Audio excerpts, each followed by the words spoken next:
Hey, everybody. Welcome to SF Indie Fest. We've been showing kind of independent eclectic movies around the Bay Area for over 2 decades. During that time, I don't think that we ever expected that we'd be inhabiting, this virtual world with our film festival, but, the times require it, and we've been having a good time with it. So the neat thing about these virtual festivals is that we're able to kind of incorporate a lot other kind of filmmakers from around the world to participate in these Q&As. So we're lucky enough to have the filmmaking duo of Joshua Leonard and Jess Weixler. Welcome, guys. Thank you so much. It's great to be here in my office. Wishing I was there. All my storage behind me.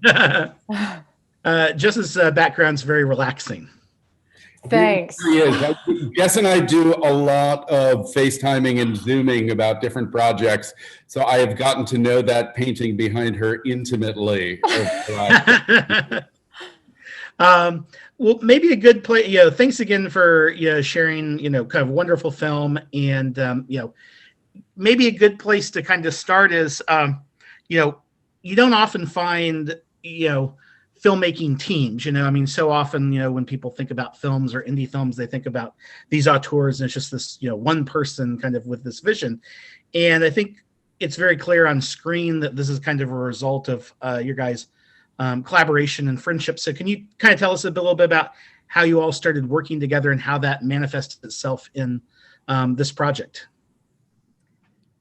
Josh and I first worked together in like 2010, maybe 2009. Mm-hmm. We had met in the film festival circuit when he was going around with Hump Day and I was going around with Teeth. So right at the crux of our our indie careers, and we just got along hanging out at the festival. And we're like, let's try to make something together. And then pretty soon after, maybe like the next month, we started brainstorming and came up with our first film, which was called The Lie. And it was made much the same way, where we sort of mapped out what the story would be and then improv'd our way through it. And we had such a good time that we thought we'd do it again. But this time he sort of approached me very directly because I was very pregnant. And he was like, very let's do something with that. And just in the he said, she said version of our history, really what happened is I think Jess and I met at South by Southwest, and I had an incredible crush on her and decided, I was like, she seems really cool, and we talk creatively. I should come up with a film so I can spend more time with her. Here's what you guys need to know is this is the first time I'm hearing this. For some reason, we have been working together for over a decade, and this is not the version I've ever heard before. I feel post our marriages to other people and subsequent children that we've had, it's a safe time. It's a safe time. Very safe. It's a safe space. It's such a safe space. Yeah, so and we just had a blast, and over the years we've talked about working on other things, and then I guess what happened was I was out of town helping to take care of my toddler while my wife was working out of the country, and losing my mind a little bit because I just I wanted to do something, and I knew my primary duty at that point, especially while my wife was working, was to be a dad and to show up for that. And I knew we were coming back to Los Angeles for about 2.5 weeks over the Christmas break. And so I called Jess, who I knew was very pregnant. I think she was 6 months pregnant when I first called her, yeah. And was going to be 8 months pregnant when we were back for the holidays. And I pitched kind of the skeleton of this idea to her, which I knew as a fairly new dad myself was a pretty existentially universal experience in terms of making that transition from an autonomous person. Even if you're in a relationship, you're still kind of, operating on a semi-autonomous level in the world to, the organizing principle of my life is to first not kill this new human, and then to try to, imbue them with all the good things, recognize their individuality, and allow them to exercise that, to kind of come up with a cohesive value set with your partner if you're raising a kid with a partner, and figure out how to pass that along. And as somebody who spent a lot of time in therapy dealing with some of the misinformation that was passed down to me, and then really starting to think about that again once I became a father myself. Like, what is the terrible baggage and misinformation that I am bound to pass on to my kid? Because it's inevitable. No matter how hard I try, no matter how hard anybody, no matter how great anybody's intentions are, like, we're always going to fuck up our kids. I mean, it's just a given. So this idea of, like, what if we had a couple who decided to do everything in their humanly power to not pass down their baggage to their kids? And because it's a comedy, we were kind of allowed to approach that in a very non-conventional manner. And I think sort of the premise was we'd both done so much therapy over the years that wasn't helping. We had to, like, get down. We had to basically do dares to change. Did you find, like, making the film kind of cathartic, I guess, in the sense of whatever you put into the script, but actually, like, really realizing in that kind of performative way? Do you think, like, at the end of making the film, did you have kind of a different, perspective on, kids? Obviously, both of you already had children by that point in time, but, like... Oh, I didn't. She was my first. Okay. Yeah. And so, was there, at the end of making the film, was there, just kind of a relief, or, like, any sort of realization, I guess, or it just more of, like, by that point in time, it just become a piece of art? It was actually pretty big for me, because I was more in the position of the actual character for many reasons, that I was pregnant and I didn't know what it was like to be a mom. And I was even scared to make the movie to begin with, because I was like, I'm going to be 8 months pregnant. I don't want to get stressed out. We're doing this crazy thing where we're going to shoot a film in, like, what did it wind up being? 7.5 days. 7.5 days. Nice job, guys. I mean, Josh did a nice job of being like, Jess, if it doesn't turn out, it doesn't turn out. Like, we'll just see what we get in the can. If you go into labor on day 3, there goes the movie. Who cares? I was just his daredevil, generous spirit. But I was sort of scared to even just, like, do something for myself during that time, because I was so wrapped up in, like, oh, I just need to, like, basically meditate and take care of my body and try to, like, figure out if what kind of labor I want to have. I should just be talking to my doula right now. But then Josh pitched using his doula, and I was like, well, free doula advice comes along with this job. That's a bonus. Erica, who plays Jess and I's doula in the movie, was actually my wife and my doula in real life. She is a doula, she is a doula by training, not an actress by training. Oh, wow. So for me, it actually wound up feeling profound in how freeing it was, because I thought to myself, oh, I can be me and be weird and be, fight for things that aren't all, like, peace and love. Like, I'm trying to be Mother Earth right now. Just like, try to have one last hurrah in the final month before giving birth. And that's what it felt like. It felt like a final hurrah before, crawling into the cave of being with an infant, which, I'm sure anybody who's have a kid knows that just right away, when they're there, you do, put your head down for a while. So it felt really good to do this with Josh before that moment happened. Well, it'd be exciting for your kids to see the movie, a decade or two from now. I don't know if I'm ever gonna let my kids see. Mom, Dad. In the year 2054, we will show our children this movie. Yeah.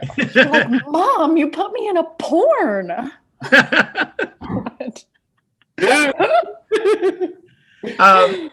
One of you had kind of alluded to this idea that there's kind of a little bit of an improv style that kind of has informed some of your previous work. So when you dug into this, how much of it, given how quickly the film came together, how much did you kind of have a template that you kind of like these story beats, or how much of it was kind of fully written and how much was it kind of improv scene wise? Yeah. We had an outline. We had about a 12, 13 page outline that mapped out both the scenes and the arc of each scene. And it was also, this was a film that could have and should have failed for so many reasons. First and foremost, because our lead actress could have gone into labor at any point. But this is a 12-scene movie. So in designing it, we both worked a bit in this format before. We had a very, very, very limited amount of money and time to make it. So part of what we did was we just reverse engineered the story down to, what are the crucial story beats that we would need to hit in order for this to even have a shot at working. And so some of those scenes inside the movie are, what in a more traditional scripted film would be broken down into 4 or 5 scenes. So you really have to kind of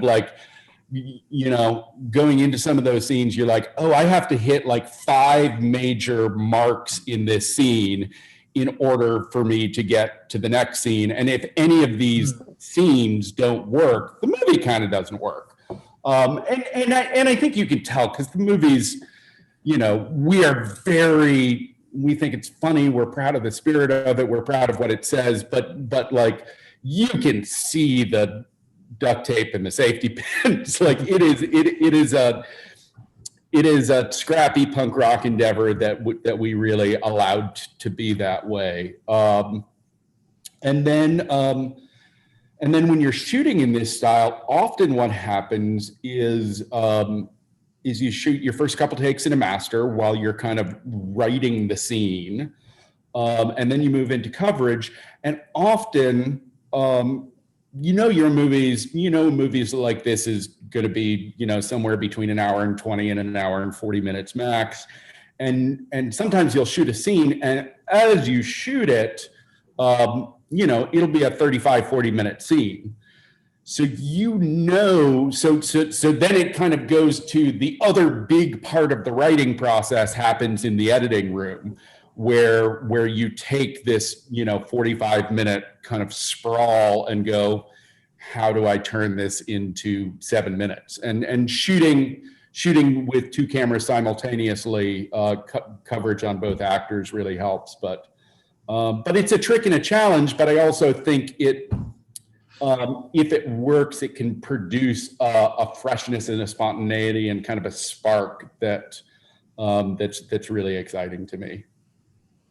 Well, I think, you mentioned this kind of like punk rock spirit about it. I think sometimes, at least in first watches, like, you're so caught up in the kind of emotion and story of the film that you don't necessarily, you're not looking for those because you're already focused on what's going on. So, I think there's just like a really cool vibe that you guys captured, on screen with the film. thinking about this kind of creative partnership and things, how does that kind of work out in the editing process in the sense of it? Joshua, as you as a director, are you working with the editor and then bringing cuts to Jess to kind of look at it, or how involved are you guys together when editing it?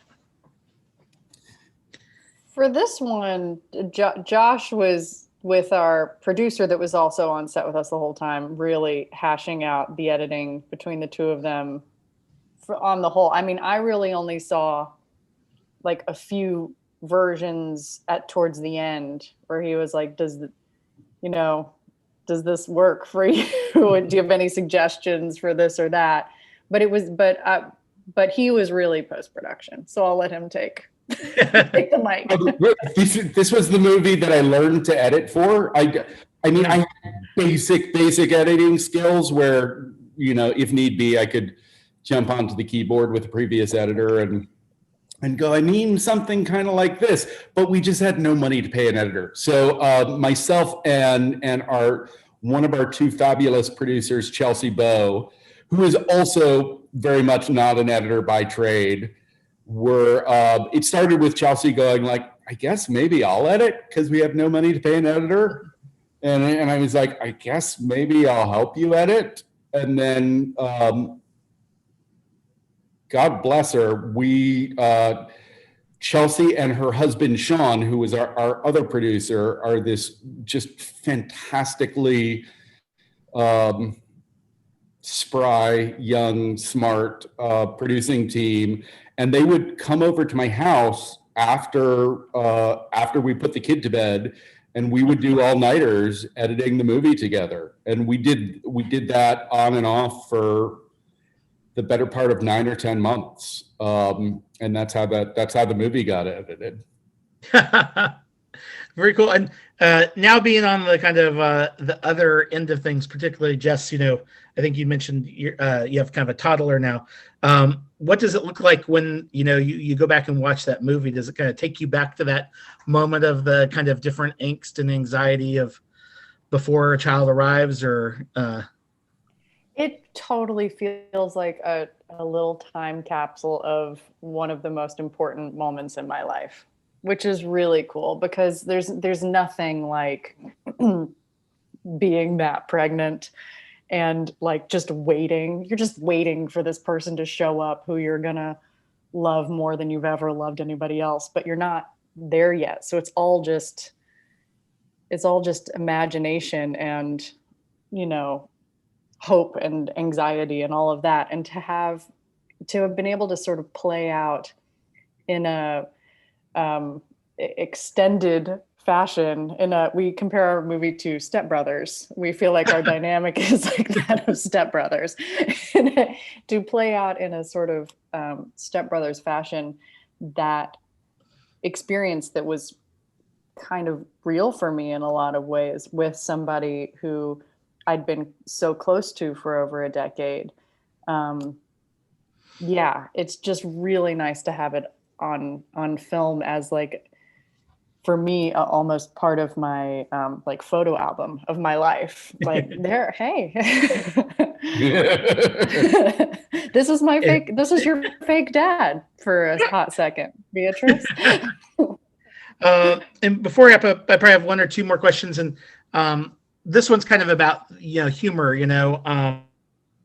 So after that little Zoom snafu, I was just curious. So you go with these real life situations that can be so create so much anxiety. Like how did you find the humor in it when you were kind of living it? I guess did you just kind of give yourself permission to just kind of be able to be silly, or just kind of you recognize the kind of kind of weird aspect of what you're. So, just like it's one of those situations that like it just comes across as like, while it's kind of cringy at times, it's like it's always funny. And so how did you kind of tap into the kind of humor and be able to kind of bring that to life in these scenes? I mean, for me personally, being pregnant felt really ridiculous. It just like the whole thing feels so ridiculous because you're like, I'm a hotel. I'm walking like a duck, and I still want to feel sexy, but I don't feel sexy. But so and your feet, and you're like, will my ankles ever be normal sized again? I mean, the whole thing is just a circus. So it was just having the freedom to be that ridiculous with Josh, I think. To go as far as I wanted to go with Josh. To play out my anxieties as far as I wanted. I think for me, on top of, you know, kind of some of the ludicrous high concept stuff that that we did because of the concept of pregnancy, so much of the humor for me is like, that is the catharsis. The humor in like how deeply flawed and fucked up and like wildly misinformed and well-intentioned we can be as humans. I think becoming a father myself gave me a lot more kind of generosity for that realization, which was, you know, you grow up and like, there are times where you just feel so angry and so wronged and rageful, and that's part of what Elliot's dealing with is like processing through this rage that he grew up with, and hopefully on the other side of that is a state of acceptance where you're like, yeah, that happened because we're deeply fallible and we hurt each other, but we also love each other deeply. And can we focus on that? And if you're going to focus on that, one of the best coping mechanisms is to make dick jokes about it. Like, it's really like, once you move beyond that, like it's, once you're like, oh yeah, I'm a mess, he's a mess, she's a mess, we're all messes, and there's work to be done, but like, can we focus on the love and not focus on the anger? Like, there's something really, there's an allowance for deep humor that comes out of that, I think. The intentions are so good. It's all for the baby. It's all for the baby. Well, I think that's a good way to wrap up. And with it, one of the things I always kind of try to remind, you know, our audience is that, you know, we film festivals, we're very lucky in the sense that we get a chance to kind of see and share these films with audiences very early on as they make their way out in the world. But like, you, the SF Indie Fest audience, is like the street team, you know, for, you know, filmmakers like Joshua and Jess. So what's the best way that they can kind of continue to follow your endeavors and also kind of get the word out about the film as it rolls out over the rest of the year? Just social media, guys. We're on Instagram. We're on Facebook. I think we're on Twitter. Please follow us there. And you know, part of what I'd love to say is I've gotten a chance to, you know, have some individual dialogue with people who have seen the film at film festivals, and that's just a blast for me because I'm really missing getting to have some of those conversations in person, because the feedback is so nice. It's so nice for people to be like, here's what I went through, or the main scene that we have been talked to about, and it brings me so much joy. Everybody's like, that hummus scene, man. My husband, you know, and they brought home the wrong grocery list, and it just sparked a firestorm. It's nice to hear you're not alone, that other people go through it too. Yeah. Awesome. Well, guys, check out Fully Realized Humans. Share some thoughts on their Facebook page. Tell people the film's out there, make its way in the world. And thanks again for joining us, guys. And we'll look forward to your future films. Thank you so much, Thanks Jeff. for And having thank us. you to the whole audience out there. We really appreciate it.